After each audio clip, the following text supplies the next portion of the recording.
It is not a diet. Yes, it's not a diet.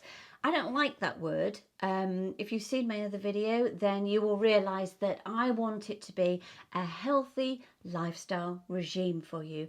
I want this to be a change.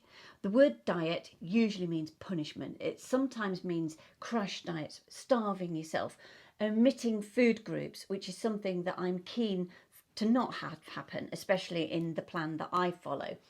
Um, the diet industry itself, my goodness, it's worth, I think somebody said 2 billion, 2 billion. And I think there's so many people wanting a slice of that pie. When I've looked at other food clubs, food groups, slimming groups, blah, blah, blah, they all seem to have one thing in common, and that is buy into them. And I find now it's really got to be more about money and buying their certain diet products than it is to actually helping. The other thing that I've noticed is that they seem to be really, really good at getting you hooked in, so that maybe you lose some weight, then you go off the plan and you think, well, I lost the weight with that plan, so I'll go back into it again, which is true. You probably will lose some weight. But I don't think it really teaches you a healthy lifestyle so that you can take that forward without having to buy their little foods. I mean, for one, I don't like them. I have taste tested some of them myself. My goodness, they taste disgusting, most of them. And when I look at the back of the packet, I'm actually quite shocked.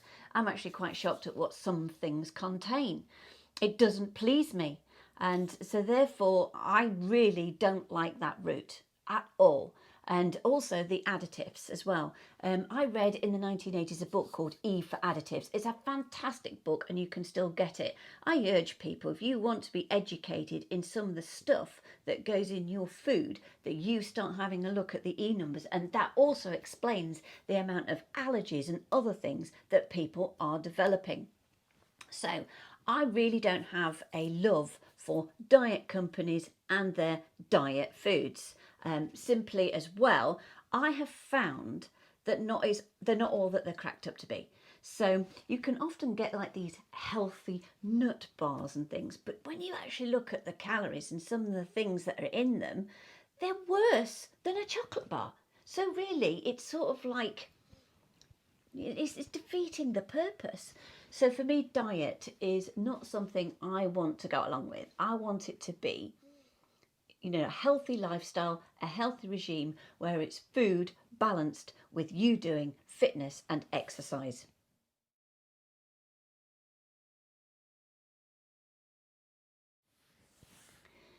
Do you have to omit food groups? No, no, no, no, no, no. In fact, I never, whilst I lost the 3 stone, omitted anything other than the junk food group. That was about all that I omitted. I still kept my carbs, I still kept my healthy fats, I still kept all my proteins, all those lovely fresh fruits and vegetables and nutrients. I didn't take out anything other than junk. So it was about quitting sugar, chocolate, crisps, pies, all those delicious things, which I still treat myself to every now and again now. But that's the point. It's a treat. It is not a lifestyle to eat that stuff every single day. So I have the 90% healthy, 10% naughty rule. And, there's certain days where, I just sort of let loose. And something that might be my birthday, it might be Valentine's, it might be Easter, it might be Christmas. There's those special occasions. So I believe in treating yourself as much as you keeping on the healthy lifestyle. And the reason for that is if you feel that you are deprived of something all the time, then actually it becomes more of a chore. Well, when you actually engage in healthy lifestyle, you think, haha, well, I had that naughty treat last night, so actually today I'm going to be good. And so it's all about changing mindset as well. So no, I do not cut out any particular food groups.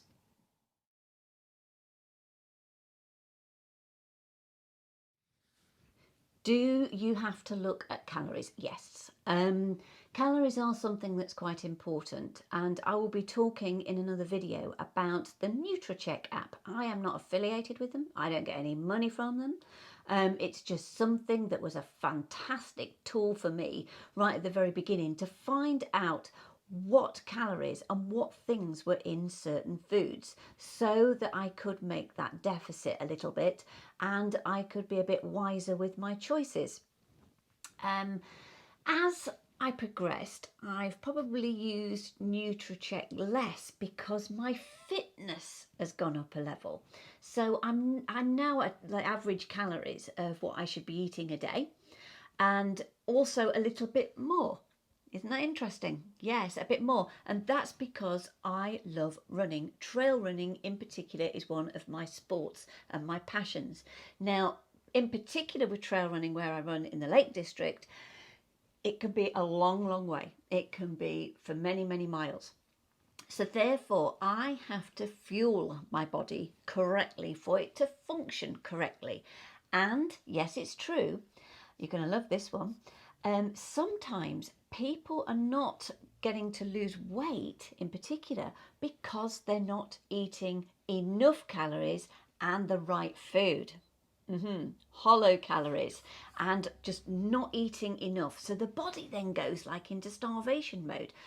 On the other side, there are people then who may be eating far too much and don't realise, and that's then causing them an issue because they're not doing enough exercise to burn those extra calories off. So it is a balancing act. So calories, yes, do become an important part of what I've done. But less so now that I am at maintenance level and hitting my targets, and more focusing on the fitness as well.